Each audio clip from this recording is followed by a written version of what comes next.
नमस्कार दोस्तों, आज हम लोग पढ़ेंगे भाग 2 और भाग 2 में है नागरिकता के बारे में।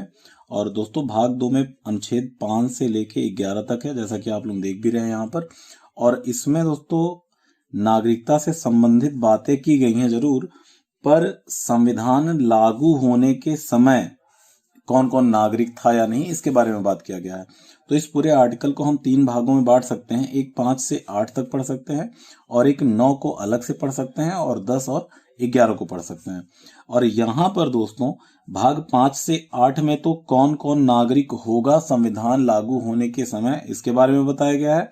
पर भाग 9 में बताया गया है कि दोहरी नागरिकता का निषेध, मतलब कि कोई भी व्यक्ति यदि किसी और देश का नागरिक है तो वह भारत का नागरिक नहीं हो सकता। इसका यही सीधा सा अर्थ है। और 10 और 11 को अगर मिलाकर देखा जाए दोस्तों, तो यहां पर बताया गया है कि नागरिकता से संबंधित जो बिल वगैरह कानून बनाने का जो अधिकार है वो किसके पास है? संसद के पास है। तो आप मोटा मोटा 5 से 11 तक क्या है ये सारी चीजें आप समझ जाएंगे इतने से ही। और इसको अगर पूरा डिटेल में पढ़ना है तो यहाँ पर आइए, ठीक है। यहाँ पर देखिए अनुच्छेद 5 से 8 तक क्या है?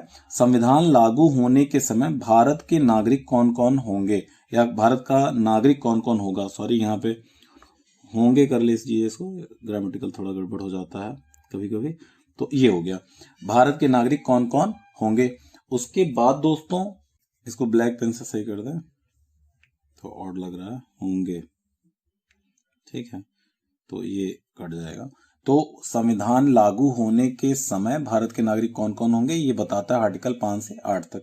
अच्छा, 9 में मैंने आपको बता दिया कि दोहरी नागरिकता का निषेध, मतलब 2 देशों की नागरिकता का निषेध। वैसे जानते हैं कई कंट्री है, जैसे आपका यूएस वगैरह है, वहां पे राज्यों की भी नागरिकता होती है और राष्ट्र की नागरिकता अलग होती है, ठीक है। जैसे कोई कैलिफोर्निया का है तो उस राज्य का भी नागरिक होगा और यूएस का भी नागरिक होगा। पर अपने यहाँ ऐसा थोड़ी ना है कि महाराष्ट्र का नागरिक हो गया और भारत का नागरिक हो गया, ऐसा नहीं है।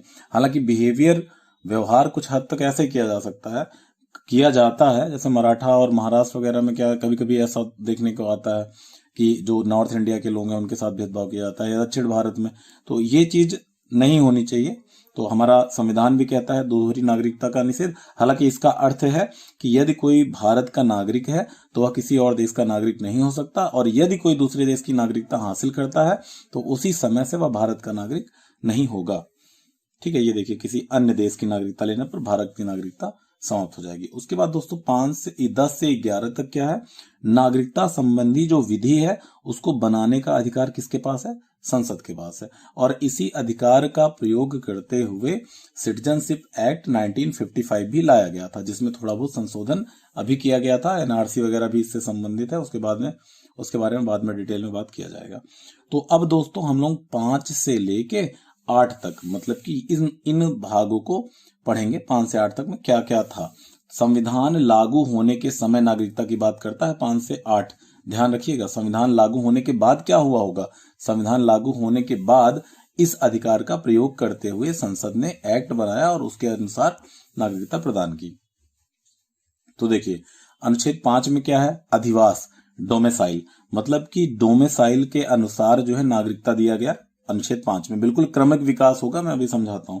प्रत्येक व्यक्ति जो संविधान लागू होने के समय भारत के राज्य क्षेत्र में अधिवास करता है वह भारत का नागरिक होगा। आई बात समझ में? लेकिन 3 शर्तें यहां पर बताई गई हैं। कौन कौन सी? देखिए, कोई एक पालन हो जाए फिर भी, ठीक है, इसलिए मैंने ब्रैकेट में लिखा है कोई एक। पहली ये है कि जन्म भारतीय राज्य क्षेत्र में हुआ हो उसका, या फिर माता पिता का जन्म भारतीय राज्य क्षेत्र में हुआ हो, और या फिर 5 वर्ष निवास किया हो संविधान लागू होने से पहले। 5 वर्ष निवास किया हो संविधान लागू होने से पहले। तो ये सब या हैं, मतलब कि तीनों में से कोई एक अगर फुलफिल होता है तो वह अधिवास के रूप में भारत का नागरिक होगा। तो जो मतलब अगर किसी को टेट देना है या कोई इस तरह, तो बेसिकली जान लो अनुच्छेद 5 बात करता है अधिवास से, मतलब आप यहीं के निवासी थे तो इस वजह से आपको यहाँ की नागरिकता मिल गई। और अनुच्छेद 5 से 11 पूरा नागरिकता के बारे में है ही। आगे देखते हैं। अब दोस्तों है अनुच्छेद 5 हमने देख लिया डी, और अनुच्छेद 6 में है पीआई। पीआई से आशय है पाकिस्तान से भारत आने वाले लोगों की नागरिकता के बारे में। अच्छा भैया, तो अनुच्छेद 7 में क्या है? अनुच्छेद 7 में है आईपीआई, मतलब देखिए वैसे ही जैसे पीआई था, इकाई और लगा, तो मतलब कोई भारतीय था, इंडियन, वो कहाँ चला गया? पाकिस्तान। वहां उसको नहीं समझ में आया, मतलब कोई भी बात रही होगी, वो फिर भारत चला आया, तो इनके बारे में अनुच्छेद 7 में दिया गया है। और सिर्फ पीआई के बारे में कहाँ दिया गया है? अनुच्छेद 6 में दिया गया है। और अधिवास के द्वारा कहाँ दिया गया है? अनुच्छेद 5 में दिया गया है। और 5 से 11 ही तक तो नागरिकता के बारे में बात की जाती है। फिर अनुच्छेद 8 में क्या दिया गया है? अनुच्छेद 8 में है भारतीय मूल के व्यक्तियों की नागरिकता के बारे में है। तो चलिए शुरू करते हैं। पीआई अर्थात अनुच्छेद 6। अनुच्छेद 6 पाकिस्तान से अगर कोई भारत आता है तो उसके बारे में बात करता है, अर्थात पी आई की, मतलब पी टू आई, ठीक है, पाकिस्तान टू इंडिया। 2 शर्तों की पूर्ति करना पड़ेगा। सबसे पहली बात देखिए, 2 शर्तों की पूर्ति करने पर पाकिस्तान से भारत प्रव्रजन करने वाले व्यक्ति को भारत की नागरिकता प्राप्त होगी।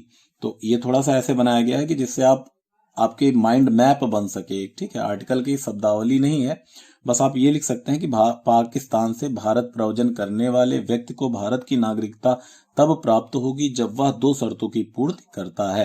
पहला क्या है? स्वयं जो आया है आदमी वो, या उसके माता पिता, या उसके दादा दादी, या उसके नाना नानी, मतलब माता के पक्ष से और पिता के पक्ष से, दोनों पक्षों से, या वह स्वयं का जन्म भारत शासन अधिनियम 1935 के राज्य क्षेत्र में हुआ हो। आई बात समझ में? तो जो भारत शासन अधिनियम के राज्य क्षेत्र थे उसमें अगर उसका जन्म हुआ हो, उसके माता पिता किसी का जन्म हुआ हो, तो भी उसको भारत की नागरिकता मिल जाएगी। दूसरा क्या है? 19 जुलाई 1900, इसके साथ साथ ये भी पूरा करना रहेगा, यहाँ और नहीं है, का वाला हो गया। और दूसरी चीज है 19 जुलाई 1948 के पहले अगर कोई आया है तो उसके लिए है भारत में रह रहा हो। अगर वो सिर्फ आके सामान्य रूप से भारत में रह रहा हो तो बात बन जाएगी। तो आपने देखा 19 जुलाई 1948 से पहले अगर भारत में रह रहा हो, कोई दिक्कत नहीं है, उसको नागरिकता मिलेगी। बस उसके कोई माँ स्वयं या माता पिता या दादा दादी या नाना नानी 1935 के अधिनियम के अनुसार भारत के राज्य क्षेत्र में जन्मे हो। जन्म बहुत इजी है, कोई दिक्कत नहीं है। और जिनको बहुत डिटेल में नहीं पढ़ना, वो बस इतना जान ले कि पीआई पाकिस्तान से भारत आने वाले के बारे में इसमें बात की गई है, तो बात खत्म। लेकिन जो 19 जुलाई 1948 के बाद भारत में आए हैं वो सक्षम अधिकारी, मतलब जो पंजीकरण करते हैं, वो नागरिकता के लिए जाके पंजीकरण करवा लें। और लेकिन यहाँ पर भी एक शर्त है, पंजीकरण करने से 6 माह पहले उसे भारत में रहना रहेगा। मतलब जैसे उसे पंजीकरण आज करवाने गया है, जनवरी फरवरी मार्च अप्रैल मई जून, जुलाई में जाएगा तो उसे जून तक रहना पड़ेगा। बात समझिए कि जिस दिन वो पंजीकरण करवाने गया है सक्षम अधिकारी के पास, तो उसे 6 माह रहना पड़ेगा। यह शर्त थी 19 जुलाई 1948 के बाद। इस शर्त को ध्यान से देख लीजिए क्योंकि आगे इसका प्रयोग फिर होने वाला है, ठीक है। बहुत सरल है। अनुच्छेद 6 क्या है? पाकिस्तान से भारत आ रहा है, जिसको बहुत ज्यादा जैसे यूपीपीसीएस और यूपीएससी की तैयारी नहीं कर रहा है कोई, तो बस यहीं तक वो देखे, आगे बढ़ा ले, वीडियो को फॉरवर्ड कर लो भाई, वही डबल टैप करिएगा ऐसे वीडियो पे तो आगे बढ़ जाएगा। बाकी जो कर रहा है तो वो देखो, पाकिस्तान से भारत आने वाले व्यक्ति को भारत की नागरिकता मिलेगी, बस वो 2 शर्तों को पालन करे।